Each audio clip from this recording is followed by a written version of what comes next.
உங்க கோவம் எனக்கு புரியுது. நான் தயவு செஞ்சு இந்த பிரச்சனையை என்கிட்டயே விட்டுருங்க. நான் பாத்துக்கிறேன். நீங்க இப்ப ஏதாவது பண்ண போய் அந்த பிரச்சனை சால்வ் ஆகாதுங்க, இன்னும் பெருசுதான் ஆகும். அத மட்டும் கொஞ்சம் ஞாபகம் வச்சுக்கோங்க. நீயாவது கொஞ்சம் அமைதியா இருங்க. இவன் கல்யாணம் வரைக்குமாவது கொஞ்சம் அமைதியா இருக்கலாம்ல, அப்புறம் பாத்துக்கலாம்டா. டேய் உன்கிட்ட தான் பேசிட்டு இருக்கேன், புரியுதா? எல்லாருக்கும் ஏன் தான் மூக்குக்கு மேல கோவம் வருதோ இந்த வீட்ல ஒண்ணும் புரிய மாட்டேங்குது. நீ பேசுனதுக்கு பதிலுக்கு எதுவும் அவர் பேசவே இல்லையா? கண்டிப்பா பேசிருப்பாரு. பேசத்தானே செஞ்சாரு. பெரிய அடிதடி ஆகும் தான் நினைச்சேன். ஆனா திடீர்னு இந்த குமரவேல் எங்க இருந்து வந்தான்னு தெரியல. கண்டிப்பா பெரிய பிரச்சனையா போகும் தான் நினைச்சேன். ஆனா அவன் சண்டையை விலக்கி விட்டான்.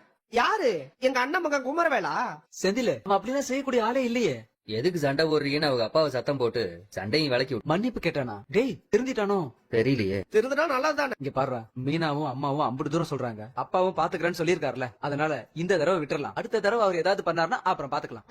சரி, நான் அதை எடுத்துட்டு போய் டைனிங் டேபிள் வச்சிருவா. சரி, உன்கிட்ட ஒரு விஷயம் கேட்கணும்னு நினைச்சேன், மறந்து விட்டுடுறேன்டி. என்னதத்த? என் அண்ணன் உன் ஆபீஸ்க்கு வந்து பிரச்சனை பண்றாருல, ஆமா, அத உன்னால சமாளிச்சிட முடியுமா?